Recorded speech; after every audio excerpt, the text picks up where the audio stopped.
오늘의 말씀은 여호수아 24장 23절 말씀입니다.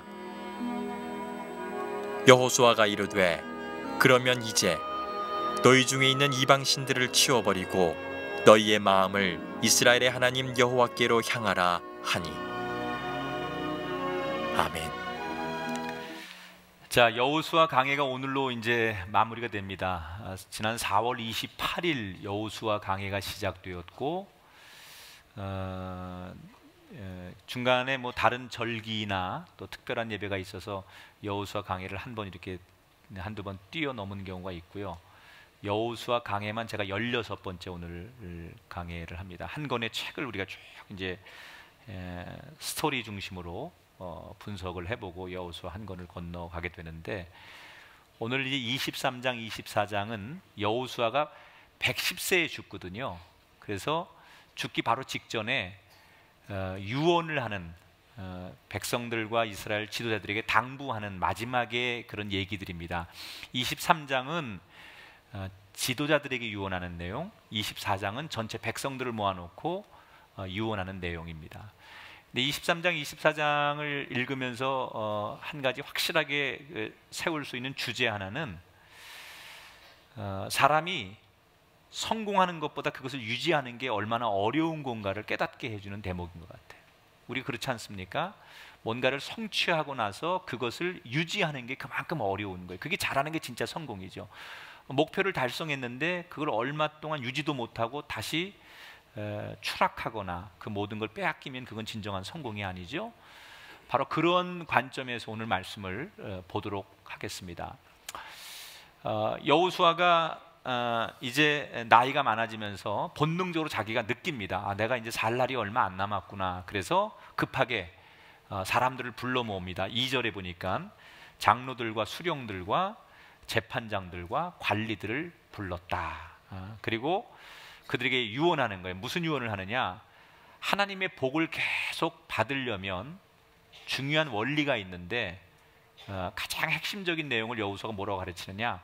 하나님을 온전히 붙들어라. 따라합시다. 하나님만 온전히 붙들어라. 그러면서 3절 9절에 보면 이스라엘이 지금까지 승승장구할 수 있었던 것은 우리가 잘해서가 아니다. 하나님께서 우리 대신 싸워주시고 우리와 함께 하셨기 때문에 우리가 승승장구할 수 있었다라는 얘기를 하고, 우리의 미래도 하나님 손에 달려있다라는 얘기를 5절 10절에 여호수아가 하지요. 그리고 이스라엘 백성들이 앞으로 살아가면서 가장 힘써야 될 부분이 하나 있는데, 그것은 하나님을 사랑하는 것이다. 11절에 그렇게 얘기를 합니다. 자, 그러면서 여호수아는 성공이냐 실패냐라는 것은 종이 한 장 차이라는 것을 가르쳐 줍니다. 여러분, 성공하려면 하나님을 쫓아가면 된다. 그런데 망하는 길은 뭐냐? 하나님을 쫓아가지 않고 등지고 다른 신을 섬기면 망하는 것이다. 우상 숭배하고 다른 신을 섬기는 것, 그것이 망하는 것이다 라는 얘기를 합니다. 23장 16절에 보니까 만일 너희가 다른 신들을 섬겨 그들에게 절하면 여호와의 진노가 너희에게 미치리니 너희에게 주신 아름다운 땅에서 너희가 속히 멸망하리라. 여기서 중요한 얘기, 아름다운 땅에서도 뭐 한다고요? 멸망한다는 거예요. 여러분, 우리가 볼 때 주변 환경이 좋고 조건이 완벽해도 망할 수 있다는 거예요. 하나님이 함께 하시지 않으면. 아무리 재벌이라도, 아무리 권력자라도, 아무리 훌륭한 인격자고 전문가라도 하나님이 함께 하지 않으면 그 좋은 환경에서도 망할 수 있는 게 세상의 법칙이에요. 망하는 건 나쁜 환경에서 망하는 게 아닙니다. 좋은 땅에서도, 아름다운 땅에서도 멸망하리니 라는 이 하나님 말씀을 우리가 기억해야 돼요. 자, 최근 우리나라의 서점가를 점령하고 있는 책들이 크게 두 종류로 나눌 수 있습니다. 주제가 하나는 힐링에 관한 주제고, 또 하나가 자기 개발에 대한 주제입니다. 힐링의 주제는 사람들이 마음에 상처를 입었는데 그 사람들의 슬픔과 고통을 위로해주고 어루만져 주는 데 집중하는 게 힐링이고, 자기 개발이라는 것은 그 사람이 속한 어떤 공동체에서 남에게 인정받고 자기 능력을 발휘할 수 있도록 도와주는 주제, 이게 자기 개발이에요. 근데 많은 우리 한국 분들이 자기계발서에 대해서 오해를 하고 있는 것 중에 하나가, 자기계발서는 우리를 성공으로 이끌어주는 길잡이다라고만 생각하는데 이건 잘못된 생각입니다. 사실은 자기계발서는 거꾸로 뒤집으면 패망으로 인도하는 길을 가르쳐주는 책이기도 해요.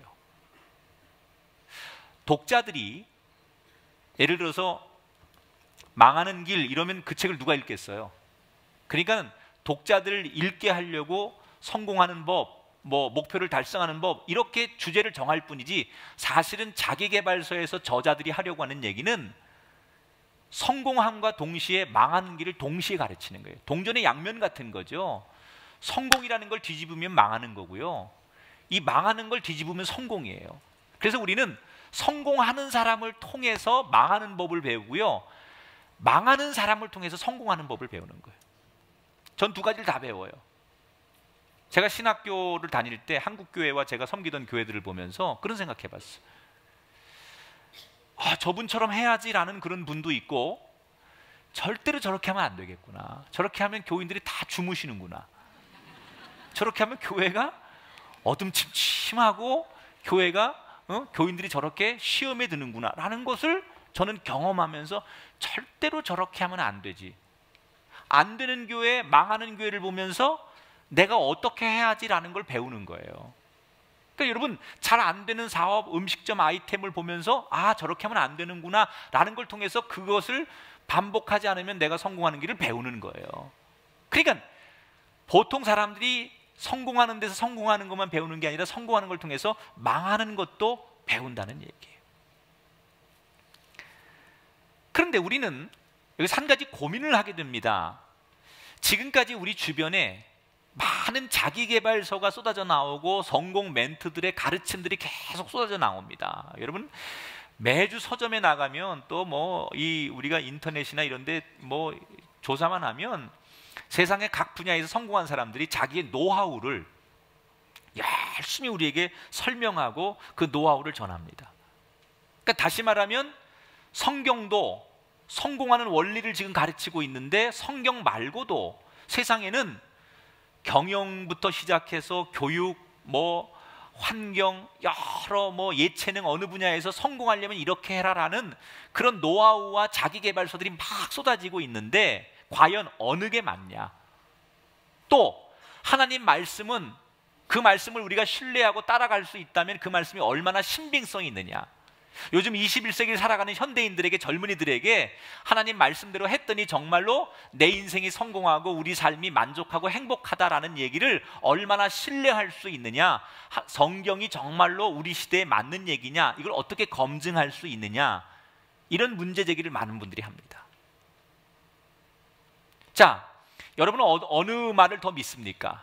이 세상에 컨설턴트라든지 아니면 멘토들이나 이런 사람들을 더 신뢰하십니까? 아니면 성경의 얘기를 더 신뢰합니까? 저는 결론적으로 성경의 얘기를 더 신뢰하는 사람이에요.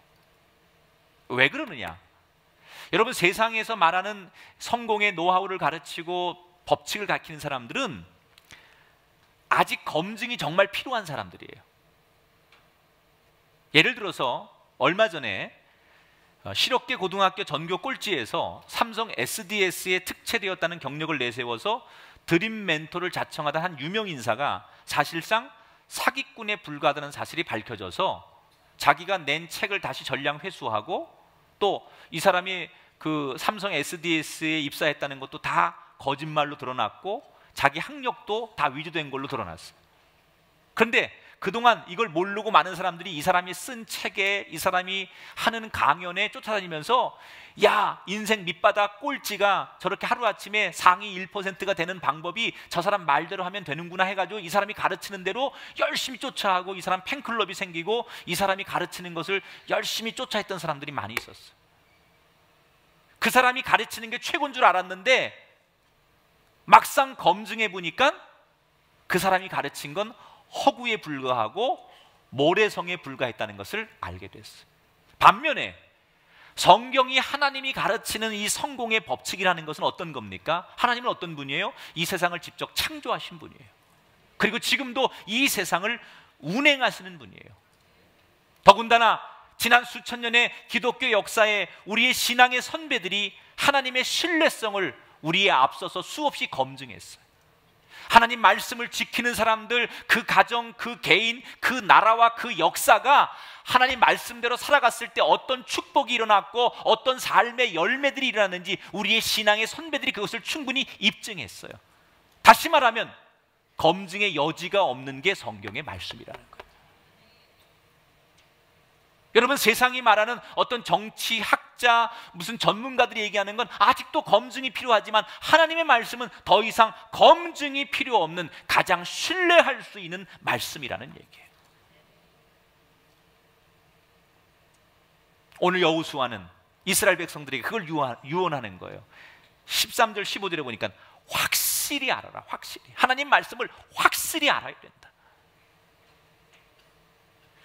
제가 이렇게 그 주변에 뭘 해도 참 남들보다 조금 잘하는 분들의 공통점을 이렇게 살펴보면요, 어떤 일을 하든 간에 확실히 하려고 하는 사람은 잘합니다.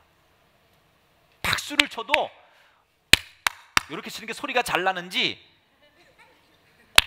어떻게 쳐야 맑은 소리가 나는지 이걸 생각하고 확실하게 하는 사람은 박수 치는 것만이 아니라 뭘 해도 그 사람은 앞서갑니다.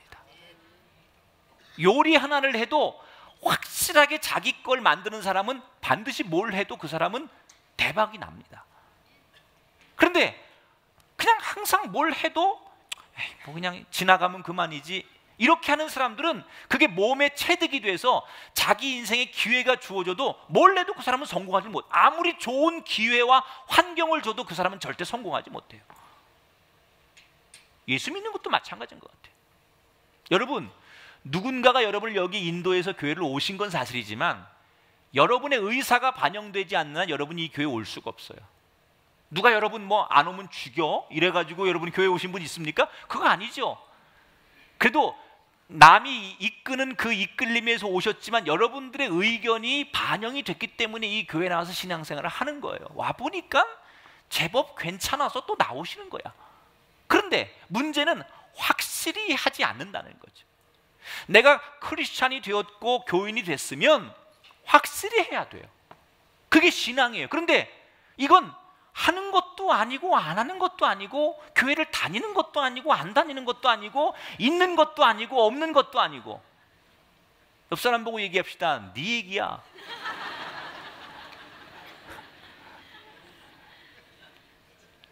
오늘 여호수아가 강조하는 게 뭐예요? 하나님 말씀 확실히 알아라. 확실하게 믿어라. 그 말씀 확실하게 따라가라. 이게 믿음이에요. 나는 이 말씀대로 살 것입니다. 이 말씀대로 살면 됩니다. 라는 자기 확신이 있을 때 그게 하나님 앞에 믿음이고, 그 믿음이 검증되는 사람에게 하나님의 말씀의 축복이 일어날 줄 믿습니다. 하나님만 섬겨라. 이게 여호수아의 첫 번째 유언이에요. 자, 이렇게 지도자들에게 먼저 강조하고 드디어 24장에 넘어가서는 전체 백성들에게 연설을 합니다. 여호수아가 2절에 보니까 24장입니다. 모든 백성에게. 23장은 지도자들만 모아서 유언하고 다시 전체 백성들에게 24장엔 연설하는 거예요. 근데 이 연설 내용이 이런 겁니다. 연설을 하는데 저 아브라함 시대 때부터 역사를, 이스라엘 역사를 쭉 다시 이야기하면서 수백 년의 역사를 되짚습니다. 여호수아가. 왜 여호수아는 마지막 유언을 하면서 자기의 조상 아브라함, 모세 얘기를 꺼내서 역사를 되짚게 만들었을까? 여긴 두 가지 의도하는 바가 있었어요. 첫 번째는 이스라엘이 지금 이렇게 수백만 명의 큰 민족을 이루고 가나안 땅까지 차지한 것은 전적으로 하나님의 은혜라는 사실을 강조하고 싶어서. 생각해 보세요. 저 아브라함 시절 메소포타미아 지역에서 살던 조그만 아브라함이라는 자기의 조상을 통해서 이스라엘 민족이 이렇게 커졌어요.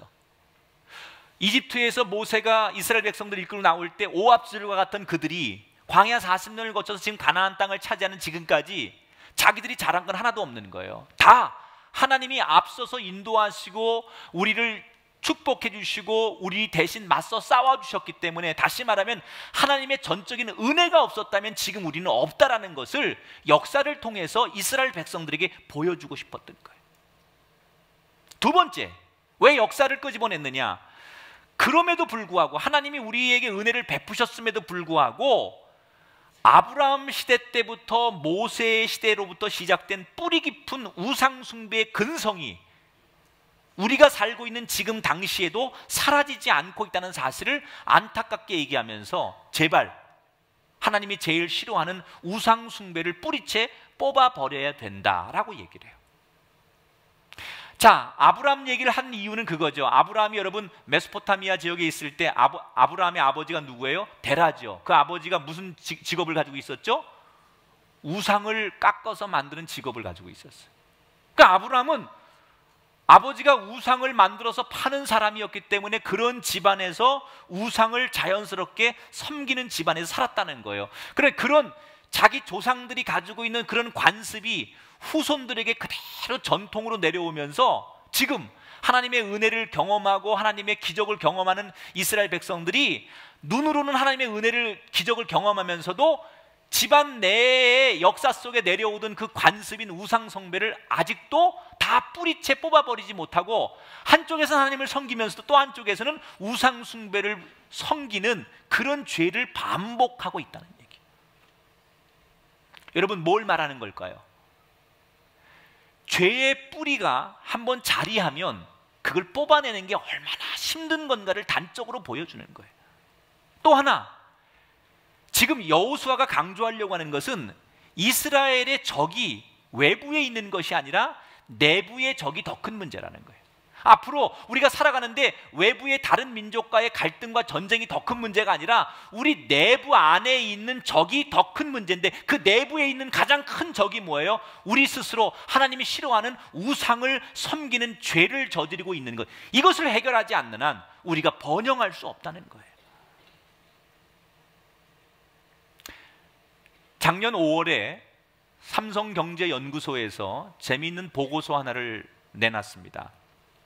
이 보고서의 내용은 당시에 그 세계적인 휴대폰 제조업체인 노키아가 끝없이 추락을 하고 있을 때 모든 세계의 전문가들은 노키아의 추락의 원인은 이 IT 시장의 변화를 노키아가 읽어내지 못했다. 그래서 노키아가 세계 1위 휴대폰 제조업체에서 급추락을 하는 것이다. 이렇게 모든 전문가들이 진단을 했는데, 이 삼성경제연구소에서 내놓은 거는 조금 다른 보고서를 내놨어요. 노키아의 회사에 대한 보고서인데, 이 노키아가 외부 환경, 급변하는 IT 업계의 변화에 못 따라간 것이 문제가 아니라 더 큰 문제는 노키아라고 하는 회사 내부의 문제를 봉합하지 못하고 내부의 문제를 다스리지 못해서 노키아가 추락했다. 그러면서 대표적으로 내놓은 얘기가 뭐냐면 냉소주의를 벗어나지 못했다. 냉소주의가 뭐냐면 예를 들어 이런 거죠. 어떤 공동체가 있는데 변화를 요구해요. 그런데 20% 정도는 그래, 맞아, 저 사람 얘기가 맞아, 우리가 살려면 변화해야 돼, 응? 우리가 개혁해야 돼, 이렇게는 안 돼, 이렇게 20% 정도는 그 변화의 요구를 따라가려고 애를 쓰는데 나머지 80%가 반대하는 거예요. 야, 쓸데없는 소리 하지 마. 그러려면 얼마나 우리가 힘든데, 그게 얼마나 어려운 일인데, 그러면서 변화하려고 하는 20%의 사람들까지도 가로막아서 결국 변화를 못하게 만드는 집단, 이게 냉소주의라는 거예요. 노키아가 망한 건 IT 시장의 변화를 못 따라간 것이 아니라 그들 내부의 냉소주의, 그래서 불신감, 소외감, 무력감의 형태로 발전하면서 변화를 방해하는 이것으로부터 노키아가 망하게 됐다.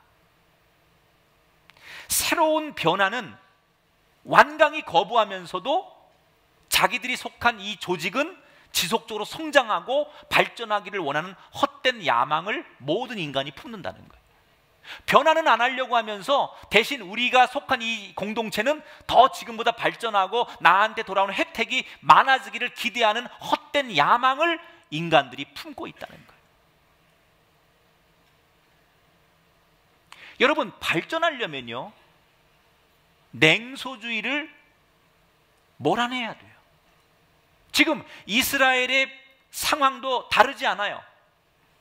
분명히 하나님께서 처음부터 우상 숭배는 절대 하면 안 된다고, 우상 숭배는 버려야 된다고 그랬는데도 불구하고 이스라엘 백성들이 우상 숭배 유혹을 끊지 못한 건 뭐죠? 자기들의 익숙한 생활 방식을 버리지 못해서 하나님의 백성이라는 새로운 신분으로 변화되기를 거부하는 거예요. 사람이 제일 무서운 게요, 익숙함으로부터 벗어나는 거예요.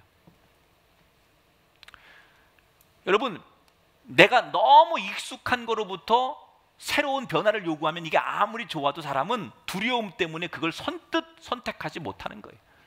지금 이스라엘 백성들은 너희들이 이제 옛날에 우상을 섬기고 버림받은 백성이 아니라 하나님의 거룩한 백성이 되었다라는 새로운 신분을 요구해요. 그러려면 뭘 해야 되죠? 너희들이 익숙하게 우상 섬기고 살던 그 모든 걸 버리라는 거예요. 그래야 하나님의 백성이 되고 하나님의 사람이 되는데, 이게 너무 익숙하다 보니까 이걸 못 버려서 하나님의 새로운 백성이라는 타이틀을 갖지 못하는 거예요. 우리의 문제가 그거 아닙니까? 대부분의 많은 사람들이 교회를 나오지 못하는 이유 가운데 하나가, 하나님이 없어서 나는 하나님을 못 믿어라는 사람도 물론 있을 수 있어요. 그런 얘기를 하는 분도. 그러나 실제로는 성경의 말씀이 참 좋은 얘기고 신의 존재를 나는 좀 믿고 싶거나 믿어. 그런데 내가 살아오던 내 삶의 방식이 너무나 익숙하고 편한데 이걸 버리고 전혀 다른 삶의 패턴으로 가는 것이 두려워서, 그것을 익숙함으로부터 벗어나기 싫어서 교회를 나오지 않는 분이 많이 있어요. 예를 들어 뭐라 그러죠? 남편들 보고 교회 나가자 그러면, 야, 교회 나가면 담배 끊어야 되잖아. 야, 내가 교회 나가면 이거 못하잖아. 아, 내가 교회 가면 맨날 죄 짓는데 나 맨날 죄인인데 어떡하지? 안 돼. 이러고 못 가시죠. 이게 뭐예요? 익숙함으로부터 자신을 변화하는 걸 싫어한다는 거예요. 여러분, 나는 우리 안에 냉소주의가 떠나가게 되길 주 이름으로 축원합니다. 하나님이 우리에게 요구하시는 변화를 거부하고 그걸 가로막는 우리 안에 영적인 냉소주의, 이걸 우리가 이겨내야 된다는 거예요. 여호수아가 먼저 다짐합니다. 15절에 보니까 오직 나와 내 집은 여호와를 섬기겠노라. 하나님이 여러분들에게 지금 요구하고 계십니다. 내 백성이 되라. 다시 묻습니다. 하나님이 여러분에게 요구하십니다. 내 백성이 되라. 여러분, 우리가 하나님의 백성이 된다는 게 뭡니까? 내가 살던 지나간 삶의 모든 패턴을 벗어버리고 옛 옷을 벗어버리고 하나님이 주신 새 옷을 갈아입는 것. 이게 아무리 익숙한 옷일지라도 하나님이 새롭게 마련해 주신 새 옷을 걸쳐 입는 것, 이것이 하나님의 백성이 되는 거예요. 이 결단을 하지 않는 한 내가 오늘도 교회에 나와 앉아 있다고 해서 하나님의 자녀가 되는 건 아니라는 거예요.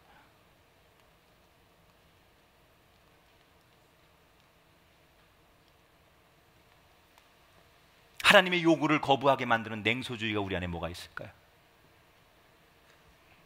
나의 고정관념, 교만, 탐욕, 나를 드러내고 싶은 자기자랑, 선입견, 내 삶 속에 오래된 상처와 고통들, 이런 것들이 나로 하여금 하나님의 새로운 자녀가 되게 하는데 거부하게 만드는 냉소주의를 만든다는 거예요. 여러분, 인간의 삶의 변화는 내가 변화하려고 하는 순간부터 새로운 인생이 시작되는 거예요. 여러분에게 축복합니다. 하나님의 요구에 아멘 하신 만큼 여러분 인생이 새롭게 결단하기를 주의 이름으로 축원합니다. 자, 이렇게 이스라엘 백성들이 여호수아의 간절한 마지막 유언을 들으면서 아직도 버리지 못하는 우상 숭배를 버리겠노라고 약속을 해요. 약속. 그게 소위 이걸 언약식이라고 해요. 하나님 앞에서 우리가 이렇게 살겠습니다라는 것을 약속하는 걸 언약식이라고 해요. 그런데 이 언약식은 이스라엘 백성들이 역사에 보면 계속 반복해요. 하나님 앞에 우리가 이렇게 살겠습니다, 이렇게 살겠습니다, 약속을 계속해요. 근데 또 해. 지금 여호수아가 죽기 전에 또 그 언약식을 하는 거예요. 그러니까 어떤 분들은 아니, 약속이라는 걸 한 번만 하면 되지 뭘 그렇게 자꾸 반복해, 못 믿어서 그러는 거야? 라고 불평하는 분이 있어요. 여러분 요즘 젊은이들이 뭐 약속하면 몇 번 약속하는 줄 알아요? 새끼손가락 걸어요. 그 다음에 뭐 해요? 도장 찍어요. 그 다음에 복사해요. 그리고 뭐 해요? 사인해요. 그리고 뭐 하는 줄 알아요? 그것도 부족해서 자물쇠로 채워요.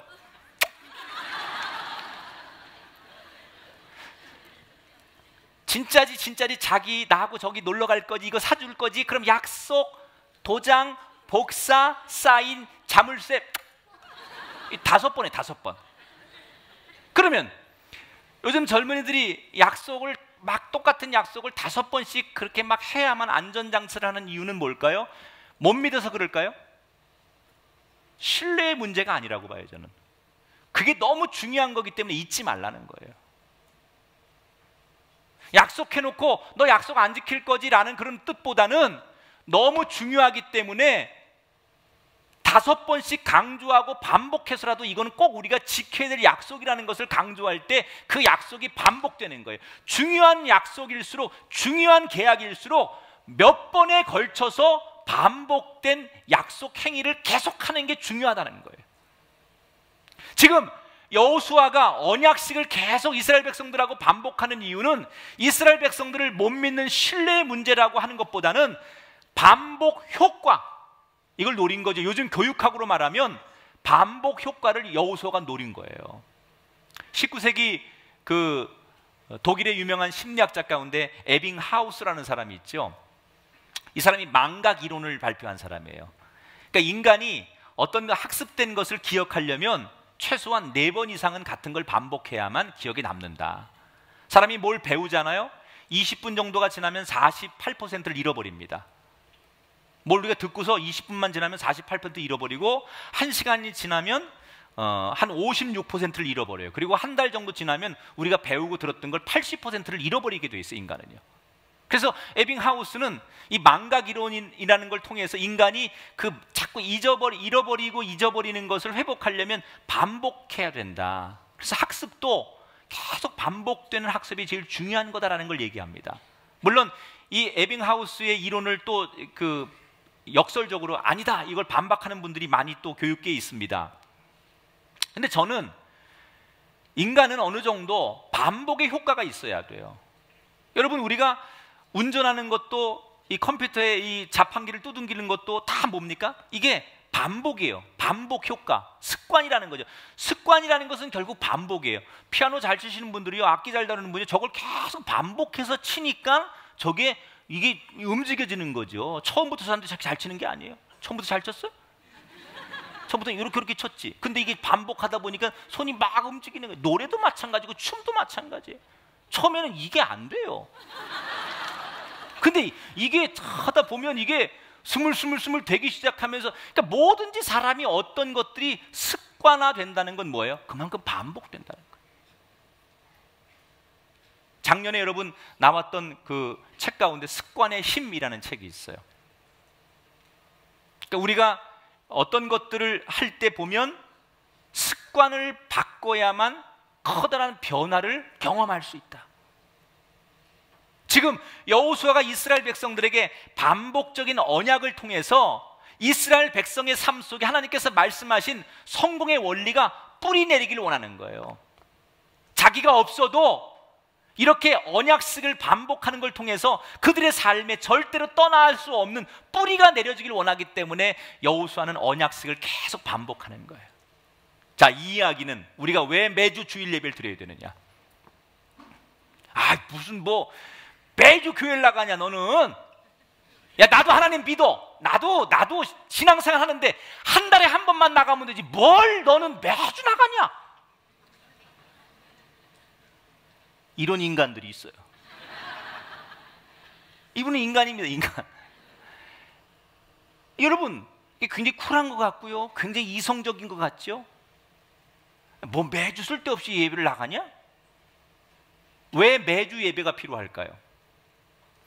우리가 우리 삶에 매주 예배를 드림으로써 주일날 하나님 앞에 나가서 예배 드리지 않으면 안 되는구나라는 것을 뿌리가 내려져서 그것이 습관의 힘으로 갈 때 진정한 신앙의 위력이 나오는 거예요.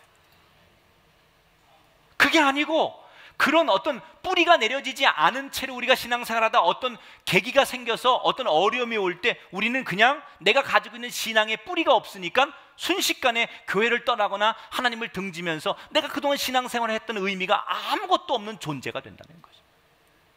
왜 우리가 신앙의 뿌리가 중요하냐? 이 여호수아를 마치면서 한 가지 참 아쉬운 게 하나 있어요. 여호수아 다음에 이제 사사기에 보면, 여호수아 그 역사 뒤에가 바로 사사기거든요. 사사기에 보면 여호수아와 여호수아의 지도자들이 살고 있을 당시는 이스라엘이 하나님 앞에 계속 복을 받아요. 그런데 이 부모 세대가 다음 세대에게 신앙을 계승해 주질 못합니다. 여호수아도 죽고 지도자들도 다 죽어요. 그리고 자기들의 그 하나님 앞에 신앙과 언약했던 것들을 후손들에게 계승하지 못해, 제대로 못 가르쳐요. 그래서 다음 세대에 가면, 사사기 볼까요? 사사기 성경 한번 보죠. 사사기 2장 10절 11절 계속 볼게요. 그 후에 일어난 다른 세대는 여호와를 알지 못하며 여호와께서 이스라엘을 위하여 행하신 일도 알지 못하더라. 이스라엘 자손이 그들의 조상들의 하나님 여호와를 버리고 다른 신을 섬겼으므로 여호와께서 이스라엘에게 진노하사 그들이 어디로 가든지 그들에게 재앙을 내리시니 그들의 괴로움이 심하여졌더라. 부모 세대가 확실하게 신앙에 대한 자기 가치와 뿌리가 내려지지 않으면 나만 열심히 다니고 내 다음 세대들이 뭘 하든 간에 상관없이 계승되지 않는 신앙은 잘못된 신앙이라는 거예요. 저는 그런 의미에서 우리 교회에 제가 늘 꿈꾸는 게 있어요. 장년들이 모이는 만큼 아이들이 모이는 교회가 돼야 돼요. 여러분, 우리 때는, 여러분 저와 함께 신앙생활 잘했는데 우리가 언젠가 이 교회에서 떠났을 때, 하나님 나라 갔을 때 우리 다음 세대들이 이 교회를 어떻게 구성해가고 어떤 역사를 이루는 교회가 될지를 여러분 지금의 구조에서 한번 생각해 보라는 거예요. 이게 한국 교회의 심각한 문제라는 거예요. 누구의 책임일까요? 이거는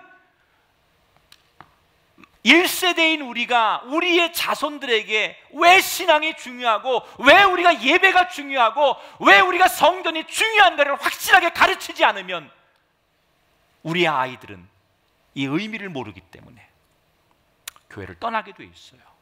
등지게 돼 있어요. 그래서 지금 사사기에 등장하는 말씀처럼 하나님의 진노가 그들 속에 함께 할 수밖에 없는 역사를 반복한다는 거예요. 바라기는 우리가 이 말씀을 접하면서 작게는 우리의 자손들에게, 여러분 가정의 자식들에게 신앙을 정말 유언처럼 여러분 상속으로 물려줄 수 있는 부모가 되기를 축원합니다. 그래서 여러분 자녀들이 언젠가 여러분이 세상에 없는 그날 누군가에게 내가 부모에게 받은 가장 큰 유업은, 내가 부모에게 받은 가장 큰 상속은 믿음이고 신앙이고 하나님입니다, 이렇게 말할 수 있는 여러분의 후손들이 되기를 주의 이름으로 축원합니다. 여호수아 강해를 마치면서 제 가슴 속에 남는 한 단어가 있어요. 이 여호수아 강해를 24장까지 마치면서 제가 여호수아에 푹 빠져서 매주 말씀을 묵상하고 이 책을 읽으면서, 여호수아는 캠핑의 달인이다. 정말 매 시간마다 그 자기의 삶을 새롭게 옮겨가면서 그 어떤 상황이 오든 간에 그 상황을 능숙하게 해결해 가고 그 상황을 잘 컨트롤하던 여호수아는 캠핑의 달인이다. 이렇게 제가 별명을 붙였어요. 그런데 그렇게 할 수 있었던 여호수아의 그 힘은 어디서 나오느냐? 여호수아의 야성, 안주하지 않는 그의 도전 정신, 그것이 여호수아를 캠핑의 달인으로 만들었다. 오늘 여호수아 강해를 마치면서 제가 꿈의 교회 교인들에게 주고 싶은 메시지가 있어요. 여러분, 편안하고 아무 문제 없는 게 행복이 아닙니다. 뭔가 도전해야 되고, 내가 때로는 거칠게 싸워야 하고 힘을 내서 움직이지 않으면 안 될 만큼의 삶이 축복이에요. 여러분 삶에 아무 문제도 없고 내가 정말 간절히 기도할 제목도 없고 너무너무 나는 지금이 좋아서 만족해서 아무것도 손댈 게 없이 그냥 이렇게 살다 죽었으면 좋겠다, 그건 행복이 아니라는 거예요. 때로는 하나님 앞에 간절히 금식하며 기도할 만한 문제도 만나고 하나님 앞에 울면서 하나님의 이름을 불러야 할 만큼 절박함도 있을 때, 그래서 내 안에 그 죽었던 야성들이, 잠자던 영성들이 회복될 때 그게 진정한 하나님의 사람이고 축복이라는 거예요. 그런 것들이 회복됐으면 좋겠어요. 우리 교회만이라도 이 여호수아의 야성이 회복되는 그런 제단이 되기를 주의 이름으로 축원합니다.